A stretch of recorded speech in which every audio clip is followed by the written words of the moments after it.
Welcome to another week of Instigating with Clarkey and Drury, brought to you by our friends at Conway Furniture and, of course, Larry Hudson Chevrolet Buick GMC here in Listowel. Ryan Drury alongside Clarkey, and we're very pleased to be joined by a special guest from right here in Listowel, our friend Jeff Bannerman, the head coach of the Listowel Legionnaires under-22 team, who are champions of the Midwestern Ontario Senior Baseball League U22 division. Jeff, how are you, my friend? Congratulations. Like the hat, Clarkey. Awesome. Thank you. Yeah, no, the exciting day. Had a smile on all day long. So pretty incredible stuff. Now you make the final game, and boy, you guys really didn't waste any time getting a lead and extending that lead and keeping it. A 13-3 beatdown of Clinton in their backyard. That had to taste pretty sweet too. Yeah. No, they're good guys over there at Clinton. Jeff Ryan does a good job over there too. But we struggled most of the year this year with pitching and injuries, and it was a battle just to get through the season. But as the end of the season started progressing, we started hitting the ball better, and things just started to come together. Like the last 10 games, Pete says, you guys were 7-3 on the last 10 games that we played. So that's, but the first half was a little bit the other way. So what do you attribute that to? I mean, you said, the hitting came along, but was there a moment in the season that maybe just something started to click with the boys? It actually was the last 3 games that the weekend before the last 3 games there. Mm-hmm. We had a 3-game. We played Kincardine on the Friday night, won that, and then played a doubleheader against North Middlesex the next day, and won those easily. And then it just everything kind of fell together after that. The guys started to develop a little more confidence in their play, and the things just started to hit better, play a little better defense. And you guys went on a heck of a run through these playoffs. Obviously, you beat North Middlesex 6-0. Back on Sunday, so the pitching definitely wasn't a problem on that day. And then you got into a wild shootout with Mitchell, 14-8. Talk about an exciting game. And then, of course, the 13-3 final against the Clinton Colts, obviously at the Raceway Diamond. Just incredible stuff. And, as the coach, you kind of mentioned it, Jeff, a bit of a slow start to the season, some injuries, some inconsistency. You've got to be feeling pretty good about the way your team managed to come together and not only rally and have a good end to the year, but cap it off with a championship after all those ups and downs you went through. Yeah, the boys were pretty happy last night there when we finished things up, that's for sure. The pitcher pitched the Monday night's game, Nick Verbeek. First game that he pitched this season, he threw 42 pitches and tore something in his shoulder, I was figuring on him pitching, every third game basically. So, and then we had a couple other guys that had said they were coming back, and they opted not to come, and so that put us kind of in a hole right off the bat for pitching. And managed to pick up a kid from Cambridge, Carter Schmidt, and he ended up he won the game for us on last night, and threw 100 pitches over the 5 innings, and wow. We walked off the diamond. So, wow. Hey, tell us a little about your background. How long have you been in ball, and where'd you start? Well, actually, I didn't play much ball myself growing up. A little bit. I grew up in Moncton on farm, so farm kid, and when I was old enough that I could bike out to Moncton to the diamond myself, and I played it for a few years, but then was back to milking cows. So my involvement was with baseball was more just started coaching with the kids, my kids growing up here, and I've been between coaching hockey and coaching baseball. It's been 30 years plus of nice being involved that way. So nice. Now we watch the Blue Jays a lot, of course, and we see how first of all, they're not a very good team. Secondly, I don't think they have good managers. And thirdly, the owners won't do anything about it. I know the Legionnaires have a new owner this year, and like if you have any problems with Al, you need to let us know because we can Yes. control him. But how has he been this year? And like he must think he's in heaven. Like first year, the juniors win. It's all ownership, right? Al's been a great addition. He's a face around there and been helpful for the kids. Trying to come up with some ideas to help us a little bit here and a little bit there, and we want to keep promoting the junior senior Legionnaires in Listowel. It's been you talk to some of the older fellows and some of the history of it. It goes back to a lot of years of great baseball in Listowel, and we don't want to lose that, right? So, so keep things rolling. Do you have the trophy? It's a banner. It's a banner. Okay. Yeah, just a banner that we got there. If you've seen the picture of that. There it is. There it is. There's the picture right there. Yeah. Now, I will say too, Al is designing the rings, and they're going to be expensive rings. So you'll be looking forward to the rings. Al, under the gun now, Al. Absolutely, yeah. We've really put Al under one here, but it's a great photo. It's a championship. You never forget those. Jeff, you talk about not losing that spirit of baseball in Listowel, and we were kind of talking off air. Like Listowel really has become a baseball town. The youth teams always do really well. They've won a lot of championships over the last number of years. U14, U12, all Ontarios. The senior Legionnaires, of course, won a championship back in 2018, and now you guys have done it. I mean, it must feel pretty special to be a guy from the local area and factor into a championship in what's become a pretty great lineage of winning in this town. Yep. Yeah, for sure. Yeah. Like that, going back that 2017 year, I was helping coach the midgets when my youngest Travis was the first year. And that year, Listowel minor ball won 5 of the 6 division OBA championships that year. And they were finalists in the 6th one. So that was a tremendous year for Listowel minor ball. So. Talk about the help you're getting on the team with your assistant coaches, and please tell me Longer is a better coach than he is a hockey player. He's pretty good. Like he played some pretty good fastball growing up, right? Like he played national stuff, so he knows his game, and I let him and Pete look after that end of things, and I'm the paper guy behind the scene. Nice. Yeah. That's good. I think you're selling yourself a little short there, Jeff. And obviously, you've got an extensive coaching history through baseball and hockey. What's the key to kind of connecting with these young guys? Because this is the U22, this is the junior Legionnaire squad. What has kind of helped you connect with people in that age group and kids that you've coached across both sports? But obviously, you win a title. What has kind of helped you over the years, and what have you learned about coaching in that time? Well, I guess I'm a pretty easygoing guy when it comes to that, and work with the kids. We don't yell at them, and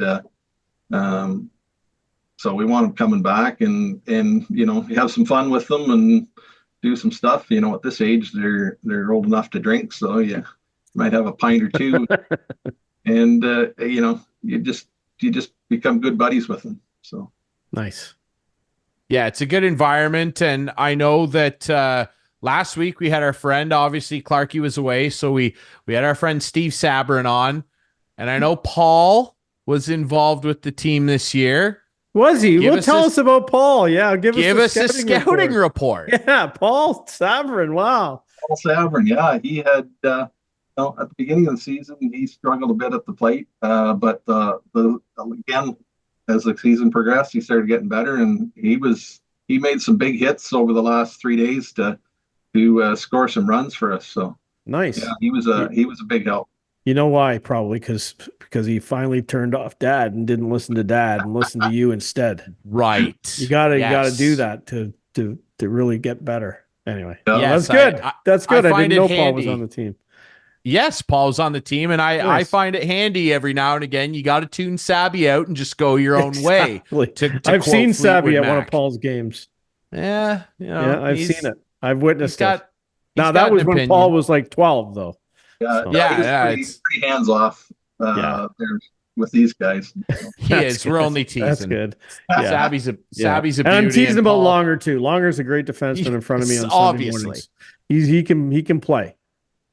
Yeah, absolutely. I want to ask you as well just about, your fandom in terms of baseball. I mean, I can only assume that you're probably a Jays fan, Jeff.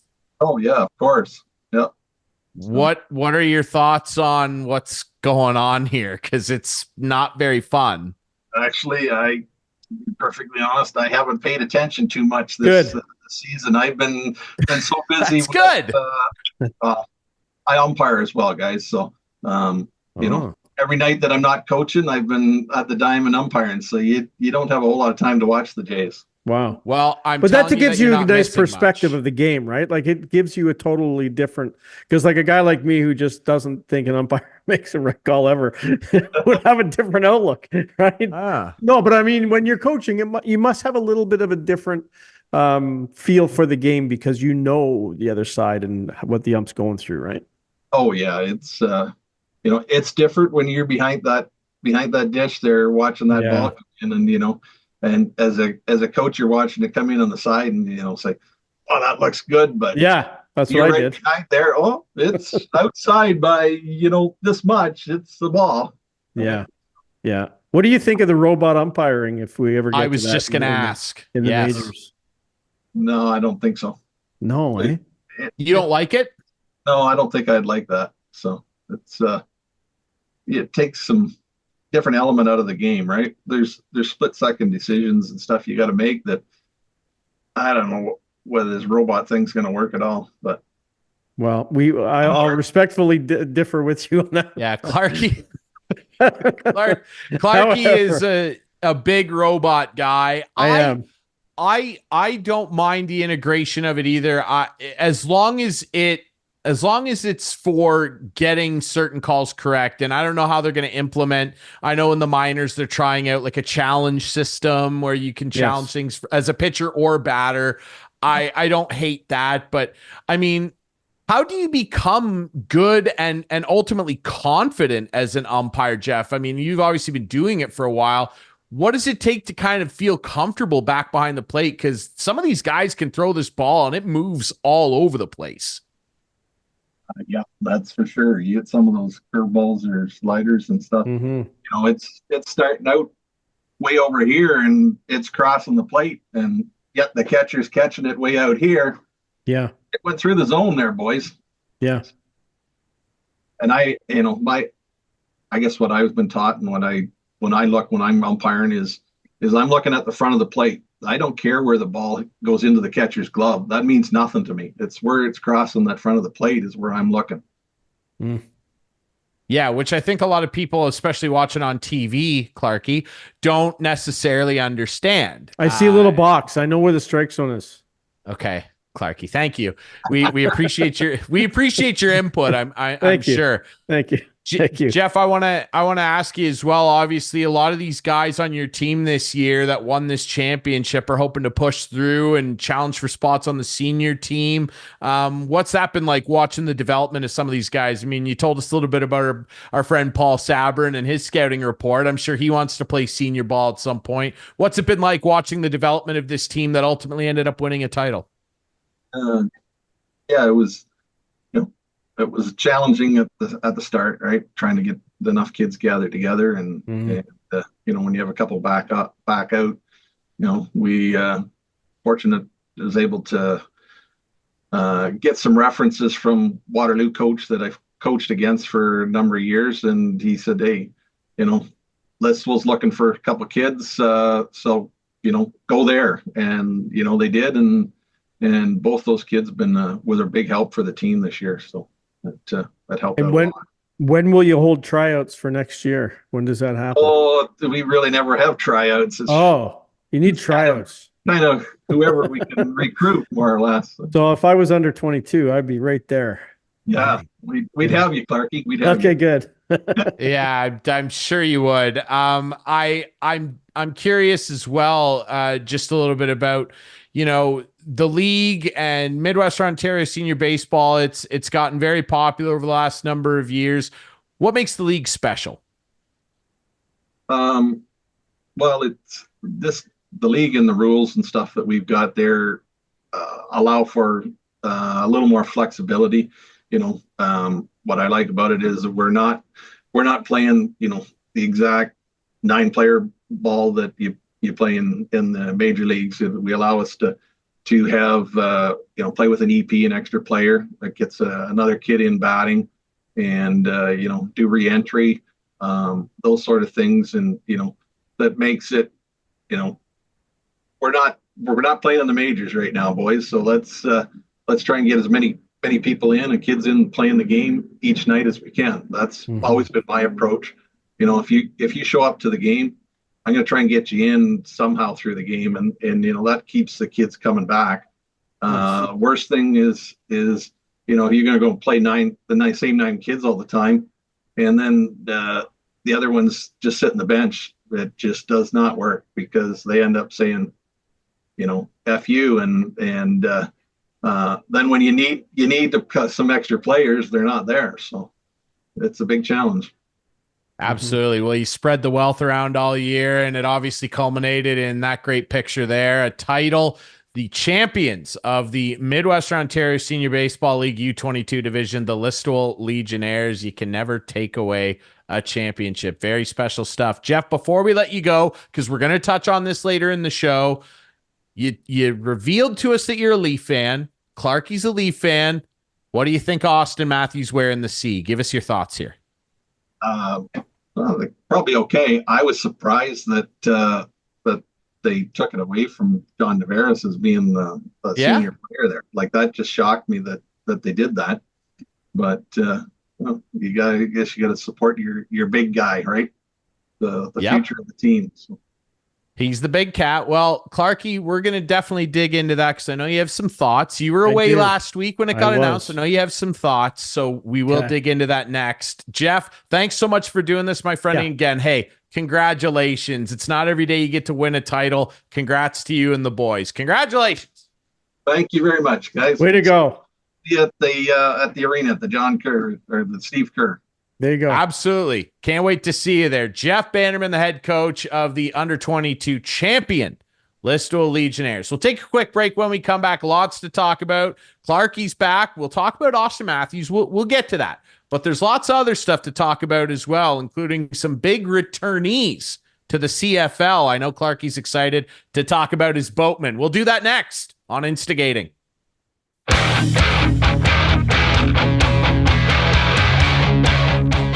Back on Instigating here, Ryan Drury, Clarkey. Once again, congratulations to the Listowel Legionnaires under-22 team. Great accomplishment. Listowel, Clarkey, we're a baseball town. Yeah, we are. Who would have known? We're not a squash town, that's for sure. Yeah, not anymore, but I mean... No, that's BS too, by the way. I haven't said anything about this, but whatever happened, I don't know what happened, but whatever happened, I'm not happy about it. Okay? And I know it's not our friend Al's fault, but whatever happened to make the squash courts close their doors for good should never have happened. We have lots of fast food restaurants, no problem having those come to town. But a nice squash court where you could go and exercise and feel good about your health closes down.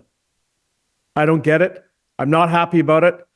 And it just makes me want to move. It makes you, well, yeah, it does. It makes me want to move out of this town. I understand what you mean. I mean, I still like Listowel.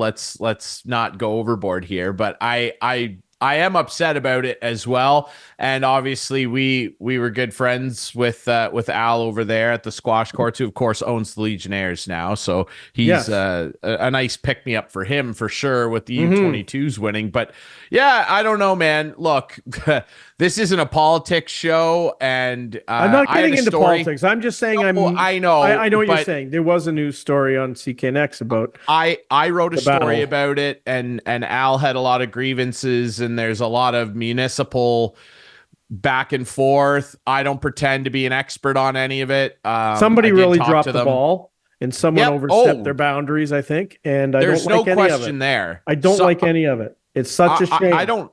It's such a shame. It is. I don't know what it ultimately boiled down to in terms of who's at fault here. But I think in a situation like this, it's a number of different people that didn't do their job correctly, whether it was the people that built the building, the people that own the building. I don't know. I don't There's either. a lot of finger All pointing. I know is I miss playing squash. I miss playing squash too. It was my favorite thing. I played Al twice a week. I used to go in there by myself sometimes. Like it was, I played Steve Sabrin. Like it was a lot of fun. We never ended up getting to play each other. We never did. Beat me really badly, but I would have. Well, I'm not very good, but I used to have fun, and it is a shame.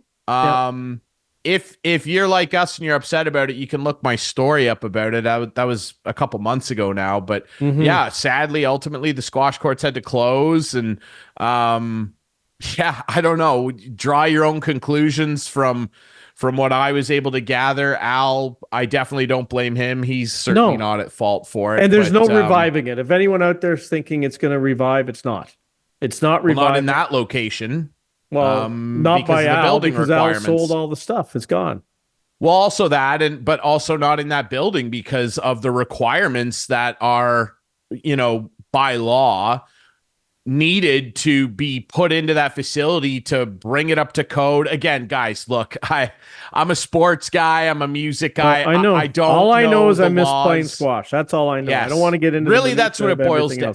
That's what it boils down to. Yeah. It doesn't matter the details. That's not what I'm paid to do. That's not what we're paid to do. I'm not up on municipal building code bylaws. I'm just not. But that's obviously for other somebody people else aren't to either. Figure out. Obviously other people aren't either. That's and where are the blueprints for sure. Where are the blueprints? Again, you're nobody knows right apparently here. From what I hear. And anyway, and that's not sports talk. That's architectural talk. Yeah.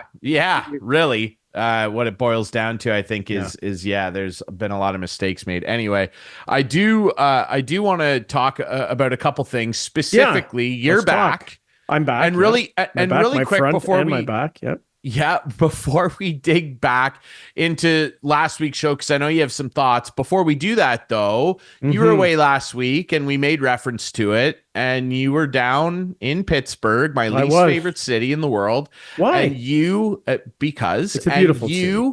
It is a beautiful city. We all know why I don't like Pittsburgh. Take a look behind me here. I understand. Now, they have more cups. Anyway, I want to ask you. Yeah. How was the boss? The boss was the boss. What does that mean? He's still very good at what he does. As I mentioned to you before, I'm not a huge Bruce Springsteen fan. My buddy. Then I don't even want to hear your takeaway. Then. No. Okay. It's like it was fine. But let me ask you a question. Okay. What do you think is his most famous song? Let's just start there. Most famous, not favorite, not whatever, most famous. It would either be Born in the USA or Dancing in the Dark, I would say. Probably Born to Run. There's a top three. Those are the big. But you mentioned Born in the USA first, which in my mind is the number. Like that's his bestseller. That's the number one song. The big song. Right. Guess what he didn't sing? Didn't play that? Didn't play it. I don't get it. I just don't get it. Why aren't you surprised? I'm not surprised by that, and I'll tell you why. Again, I don't want to turn this into a politics show, but over the last number of years, a certain political party down there has been using that song a lot. I know. And that could be the reason, but it's too bad.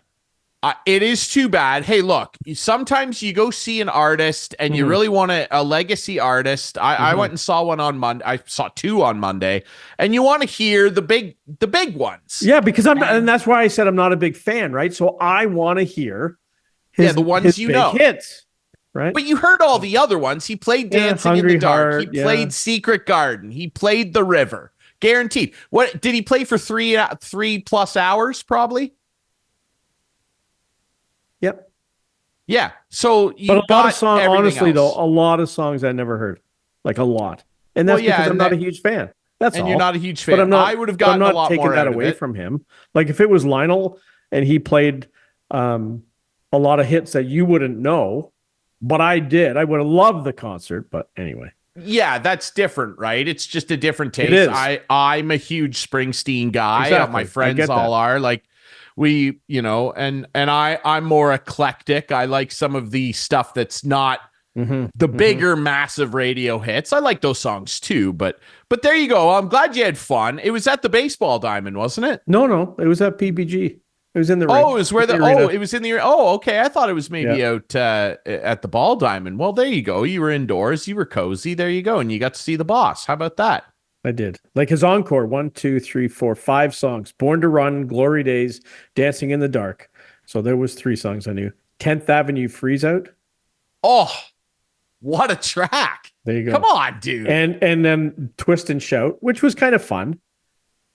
And then his encore, okay, nice. Second encore was "I'll See You in My Dreams." He just did it acoustically.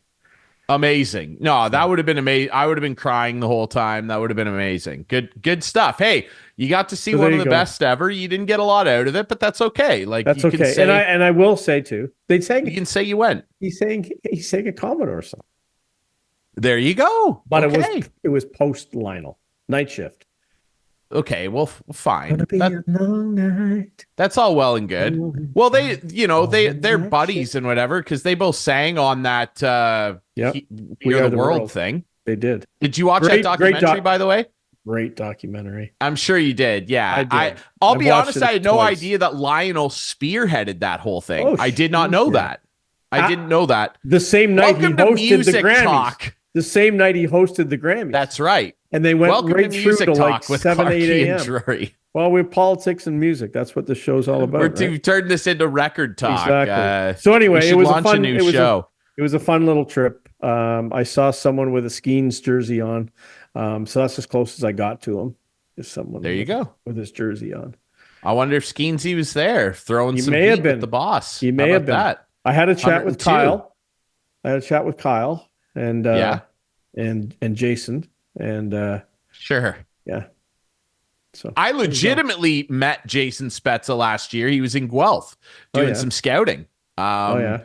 Pretty recognizable guy. Yeah. Nice dude. And Kyle, I've told you I've seen I'm Dubas sure there a couple times over the years. I'm sure he's a nice guy. He is. But Very he nice guy. didn't make Auston Matthews the captain, which has happened. He didn't. Yeah, let's dig into that. Now, obviously, last week we had Homestand Sports and Homestand Leafs host Justin Pooney, who's a Canucks fan or something. He's from Vancouver. He loves his Nucks. You can't host a Leaf show when you're in Vancouver. And yes, you can. Al's brother, same thing. Why don't they just go and do a Vancouver Canucks show then?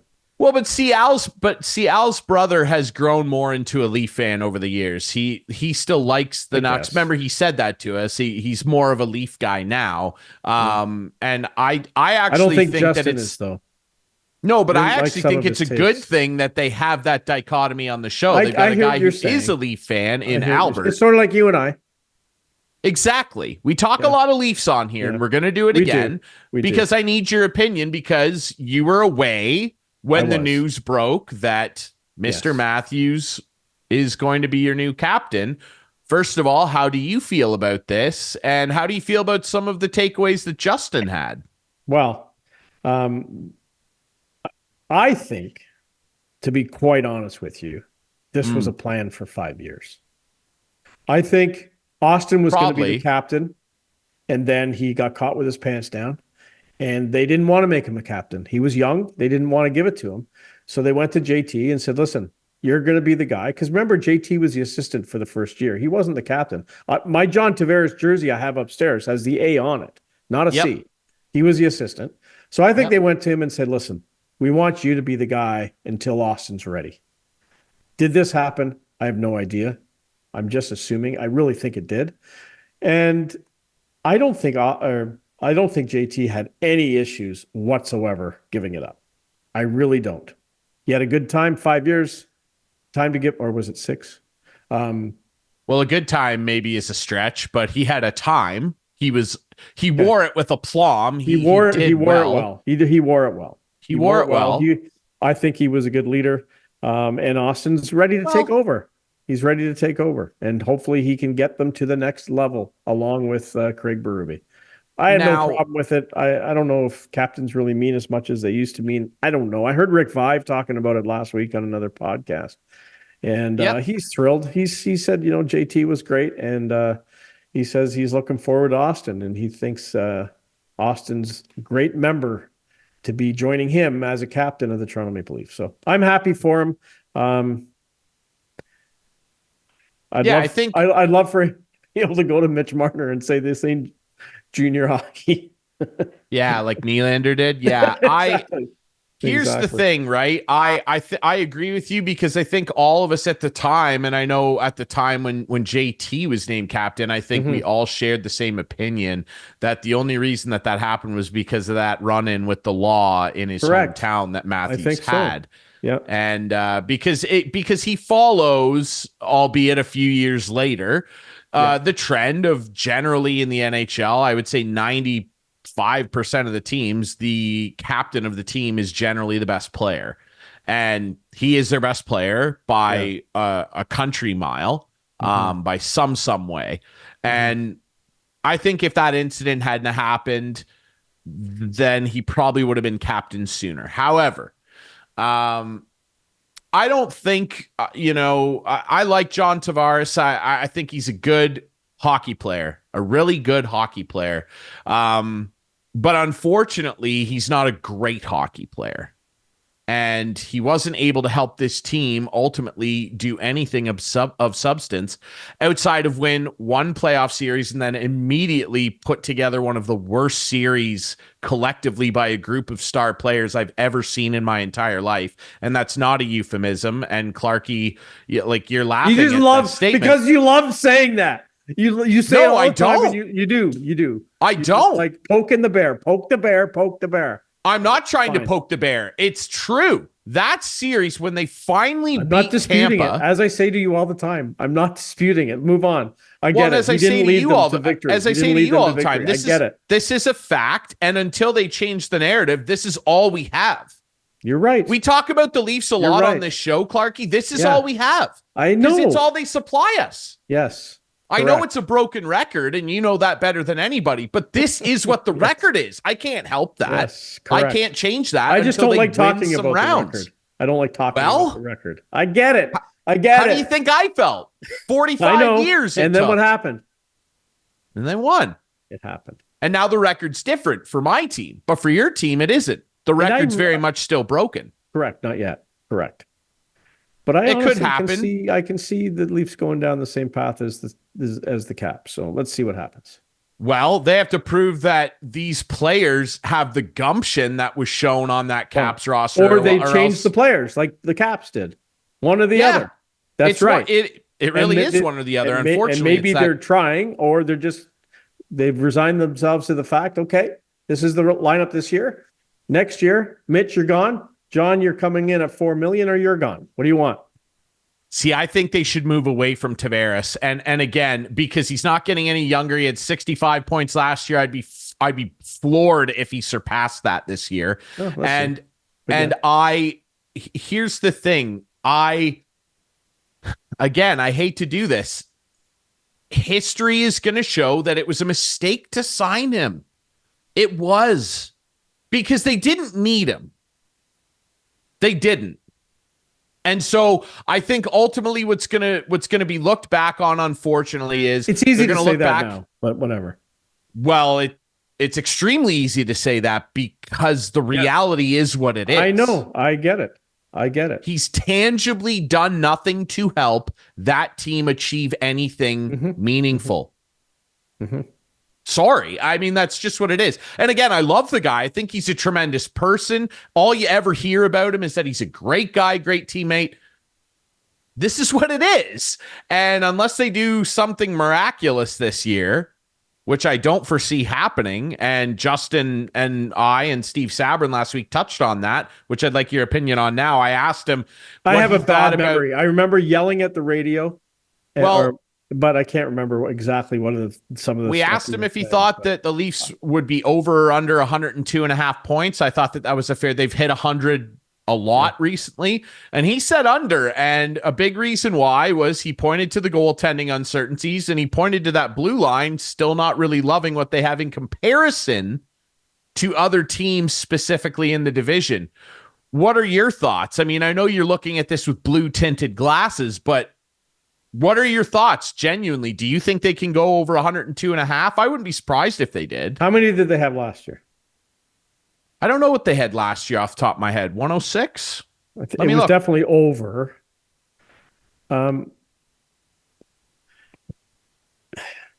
Yes, I think they can. There's question marks like there was last year. I mean, we went into last year with question marks in net and question marks on D. I don't think the goaltending is any worse this year than it was going into last year. Your guy's gone. Justin Wall is the guy. Joseph Wall, and don't call Ilya Samsonov my guy. Don't do that. The guy you love to hate on is gone. They had 102 on the button last year. Okay, so there's where the 102. Followed by 111, 115, which was a franchise record. Yeah. 77 COVID shortened year, 81, 100, 105. Like they've hit the century mark consistently over the last number of years, and they probably would have done it in the COVID shortened year. I think the defense is better with Chris Tanev. It better be better. I do too. I would honestly. I think it'll be over, but I think they're going to be a different looking team, and I don't think Auston Matthews is going to score 69 goals. I think it'll be a different looking team. That's something that you can't hope for every year. It's such a gaudy total. I think he'll score. I think FanDuel has him at win the 54.5. Oh yeah, I would. That wouldn't shock anybody. Yeah. Yeah, it's tough. I do think if they do go over, they'll just creep over. It'll be like 103, here's why I think they'll go 104. over. I think last year they went into some prolonged slumps. They had another terrible start last year, as they did the year before. Which can't happen this year. It cannot happen this year. Not with him wearing the C. And you know, like I would love to think that it's going to be like a light switch and Craig Berube's going to come in and everything's going to be great. It's not going to be that way. But I just see Craig Berube as a guy who can distinguish bad habits quicker, maybe, than Keefe could. And he has a bit more of a respect factor too. Right. And keep them out of those longer slumps that they go in. Like they were such a hot and cold team at times last year. And they got to get off to a good start. And I think, I'm saying over. I'm saying over. Maybe not a lot over, but I'm saying over. I feel you there too. There's still so much talent there. It's just they did get older, and also I do wonder, the health. You know, Joseph Wall really scares me. It's quite clear the kid has a lot of talent. Can this guy stay healthy when he pushes over from post to post on a Tuesday night? Like every time he makes a desperation save, I'm nervous that he's blown his hip out. And was his groin last year. For a young guy, it's scary to consider those things, right? And Anthony Stolar is a career backup who had a great year last year with Florida. What can he do if he has to play 55 here's my thing, games? Though. Are they any worse going into this year with those two guys as they were going into last year? No. Right. I don't think you can say they are because of what Samsonov supplied. Dark guy. He was on waivers. Dark guy be damned. Dark guy be damned. I know. They went through the whole beginning of the year with this guy couldn't make a save on a beach ball. Then he gets waived. No one picks him up. He goes and talks to a miracle worker and comes back hot and then done again. So, no, I think the goaltending is as iffy as it is, Ryan, and I agree it is. It's a wash. The roll of the dice compared to last year. It's a wash. And it's a wash. I agree. You lose Bertuzzi, but you sit there though, and I think Justin's point was you look around the division, and I don't think that they made themselves better than what a lot of other teams around them have. Well, and are you talking about Montreal signing Laine? No, and we'll touch on that in a second. But what they don't have is, and here's the other thing, they eventually you would think one of the three, maybe even two of the three of Buffalo, Detroit, Ottawa will eventually become good enough and consistent enough that they challenge one of these upper echelon Atlantic teams. I don't doubt for a that. playoff spot. So that factors in. Detroit just missed out last year. Then you've got teams in the other division that push for wild card spots, like Philly. A lot of people are high on Philly getting into the playoffs. They just missed out because of my Caps. Buffalo, a lot of talent there. Lindy Ruff back in town. They're feeling like they have some swagger back. And you look around the division and you look at the number one defenseman on other teams, Montreal aside, and Ottawa to a degree as well, because Chychrun's gone and Thomas Chabot, a lot of injury problems. But you look at Buffalo. Toronto doesn't have an Owen Power or a Rasmus Dahlin. Boston, they don't have Charlie McAvoy. Buffalo sucked with those two guys last year. I understand your counterpoint. Yes. You look around and you look at Detroit. They don't have some of the guys that they have there either, right? So you do look around and I think that's where some of the opinion comes in. Now, you brought up, ultimately, I think the Leafs are going to do what they did last year. And here's a take I had last week too. That better in the playoffs. Please. Yeah, please. I'm not predicting that. I think they'll lose in the first round again because I'm done. No, I'm done. Clarkey, the last 3 years I've gone on this show with you in April and I said, this is the year they're going to do it. I know. You got to be all excited. I thought this guy knows what he's talking about. And of course he didn't. Okay. So anyway, I can't do it anymore. And I think a lot of people can't. And maybe that's why they'll break through. Maybe they'll break through because people are going, no, it's you over. and Doigie can watch the parade on the TV. I'll be down there. You're not invited. I'm not going to watch the parade. I couldn't care less if they won. Other than that, I would like for you to be happy. Outside of that, I do not care. If they never win a Stanley Cup for the rest of my life, I don't care. Actually, I don't know if I want to do this. I'm thinking out loud here. No, I was going to say when they're clinching the Stanley Cup, that game, you and Adam should be there filming it. Oh yeah, 100%. Okay, I think absolutely we will get that on film somehow. Okay. We Adam, will record it. Adam, book it. June 14th, 2025. Yeah. The way Put the NHL operates, right? It'll be June 19th. It could be. It went to halfway. It went later than that this year, didn't it? I think so.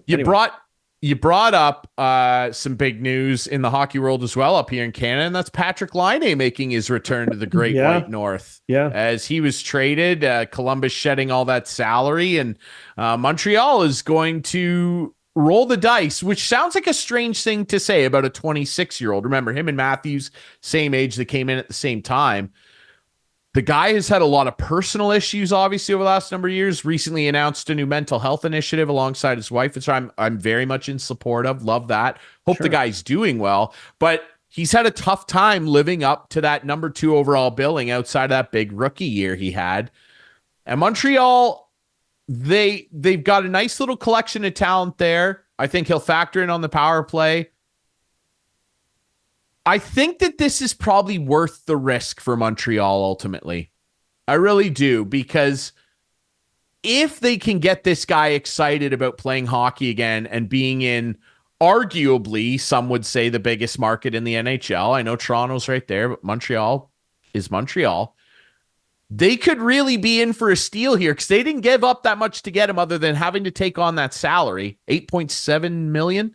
That's a lot. If they can get him to click and turn into a 35, 40, maybe even more goal scorer, this will be a win for Montreal, but it is risky. I'm telling you right now. Okay, listen to me. Yes. This was the Maple Leafs who signed Patrick Laine. Who traded for Patrick Laine. Pardon? Traded. Sorry, yes, traded. You would be saying, and let's not worry about salary, that this was the stupidest thing the Leafs could do. This guy has scored in the last. I'm going to go. Yes, you would. I'm telling you right now. I would have loved it if my team got him. This guy is a dog. This guy's a dog. I'm sorry, he's a dog. He's really talented, Clarkey. It's been 6 years since he scored more than 28 goals. I know. But there's the other side of the coin I'm talking about here. He's got that talent ceiling, and he's played so poorly and still scored 20 plus playing poorly. So one would think if he in can 2 years out of the last 5. I don't know. Like, good luck to them. I'm just saying. Montreal loves these projects. Good luck to them. It's a lot of salary. How long is he signed for? A long time. Believe he's got 6 years left off the top of my head. Good on them. I'm glad they. And I keep saying here's what the hope is. This guy. Fine, go. Here's what the hope is for them. They're hoping that he becomes Alexei Kovalev 2.0. Good. Okay. That is what they're hoping for, because remember when Kovalev went to Montreal, people were saying, here's the Habs just trying to get this has-been talent who's very mercurial and everything. And Kovalev played some really, really good hockey for them. That's what they're hoping. And the kid's 26. He's not washed up. He can score. It's just, can he be inspired, and can he tap in to that immense talent that got him drafted second overall? It's a risk. Let's not beat around the bush. And I worry about him with, he's got mental issues. It's not easy to play in Montreal. You think you say you love the spotlight. You say you love the spotlight. Tell me you love the spotlight next February when you've scored 5 goals on the season and the Montreal media is coming down on you big time. That's part of the risk here. That's part of the risk here. I like the guy. Good luck on I hate on what Habs. I do. And I know you do. Like, I sort of love it, because what's going to happen? Here's what's going to happen.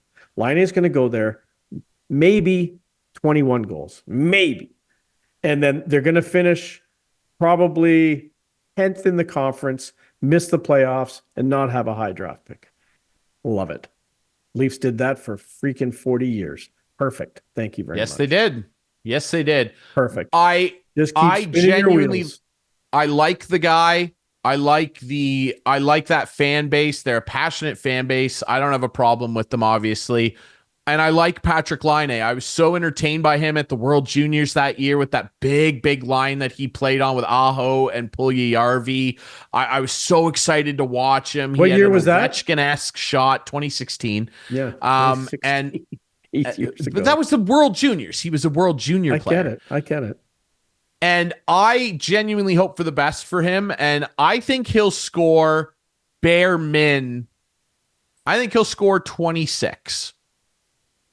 At least. That's not an $8.7 million player. Well, not even close. Anyway, good luck to them. Good luck to you.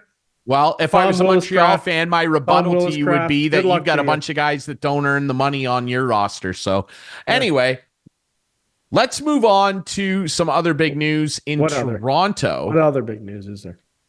And that's Chad Kelly coming back from his 9-game suspension. Now, we're recording this on the day he returns, Thursday, August 22nd. It's confirmed he's starting, and this is obviously a big deal. We're talking about the most huge outstanding player from last season. Got himself in a bunch of trouble for very good reason. Chad Kelly came out Tuesday this week, was very apologetic. I think said all the right things. He's on a last chance clause. Yes. Chad, you're out of the league. With a chance to appeal. It. But the hope would be obviously that he doesn't do something so stupid again. If trouble has followed this guy around. It has. He had incidents in college with different rumors about him being not a very good teammate, different stuff. I digress. You're a big Leaf guy. You're a big Boatman guy. I am. You love your Argos. I do. How are you feeling about this, and how do you feel about how everything shook down? And were you, there it is, big Boatman guy. Yep. That's right. How are you feeling about Chad's return, and what did you I'm excited about it. Were you accepting of his apology for all of this? Hey, we all make mistakes. He put the team in a tough position, Clark. He did. We all make mistakes. You hope he's learned from it. I don't obviously condone anything he did. It was not very good. No. It wasn't good. But no, I'm an Argo fan. And as much as Dukes has played okay, Chad Kelly he's been fine. The MOP. He's the MOP from last year. And, he didn't have a good Eastern final, as we know, against Montreal. But this was hanging over his head, which we didn't know at the time. Now we know. So hopefully he can get on track and get on track fast. Even Arbuckle came in and did okay the last couple of games, but I think they're set up nice, and I'm excited about it. I want the Boatman to They play Calgary tonight, and then of course the Labor Day Classic. Is it Calgary? Believe so. No, I don't think it's Calgary. They just went home and home. They just went home and home, I think, with them. But could be Saskatchewan. But then they play, of course, Saskatchewan's good this year too. They play Saskatchewan. They play Hamilton. Sorry, on Labor Day is the old Labor Day Classic. Do you want to go? They're playing Saskatchewan. That's what we should go. We should go to the Labor Day Classic. And it's on not that cheap, note, though. That's the problem. I know, but we should go. And on that note, we are going to work on getting our friend Mike Hogan, who is the director of media relations and communications with the Argos, and of course the voice of the Argos as well, on to talk about this and the team so far. Maybe a ticket contact. Maybe a ticket. We'll see. I don't like to bug guys. No, Hoagie's we'll a big pay deal. For them, but okay? I mean, maybe he can. Yes, obviously. Rough. Maybe we can get a press pass. Hey, why don't we get a press pass? We could get a press pass. Why can't we get a press pass? We're legit. We're legit. We're going to get a press pass. And Hoagie if knows I get that. press pass on the show. Will you come? Yes. Because I don't want to go to work and then you say, "Oh, Clarkey, Kate." No, I'll go. Dude, I go to events. I go to events. Fine. All the people out there are like, "Oh yeah, just going because you get in for free." We're working. We're reporting on the game. I get into lots of events for free. I'm not trying to pump my tires or something. I show up and I do work at those events. Yeah, no, for sure. Absolutely. I'm not going and eating the free food is pretty good and too, eh? The food's great. Yeah, that's a perk. Okay, we got a break. But you go and you do a job. I'm excited about my couch potato. Maybe the most excited I've ever been. Amazing. And hey, Nathan Rourke coming back to the CFL. They're excited about that. Yeah, Bad first start. But the first game though. But anyway. Arguably the two best players in the CFL back in action. And that's let's break and do couch Canadian potatoes. Football. Let's go. Fans, yes, let's break. We'll take a quick break, come back with the couch potatoes brought to you by Conway Furniture next.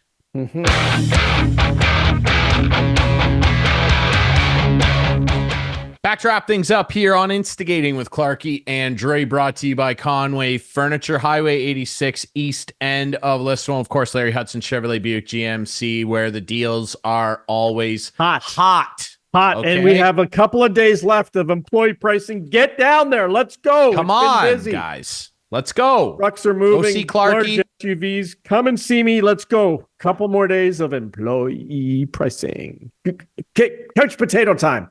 Couch Potato brought to you by Conway Furniture. Phil Main, tell us where Conway Furniture is.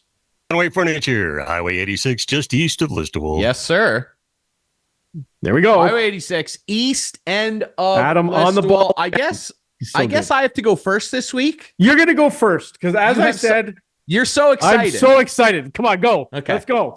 My couch potato is a great Canadian and a great ball player who announced his retirement this week. It is so sad. It's almost a dual couch potato because the Jays factor, it's a joke they didn't call this guy up, but we are celebrating the career of one Joey Votto. Joey, this guy's going to Cooperstown, one of the great players of his generation. I would argue you could make a real case that he might be the greatest Canadian baseball player ever. Just an unbelievable guy. Didn't end up getting to play for the hometown Jays, but a legend, Gold Glover, an MVP in 2010 with his Cincinnati Reds. He'll go into Cooperstown wearing a Reds jersey. He is one of the most precise batters of his generation, maybe all time. Clarkey, do you know that when this guy stepped into the box, he either made contact and maybe hit a ground out, maybe hit a liner, maybe hit a lot of home runs. He did that. He popped out for an out 4 times in his career. Crazy, eh?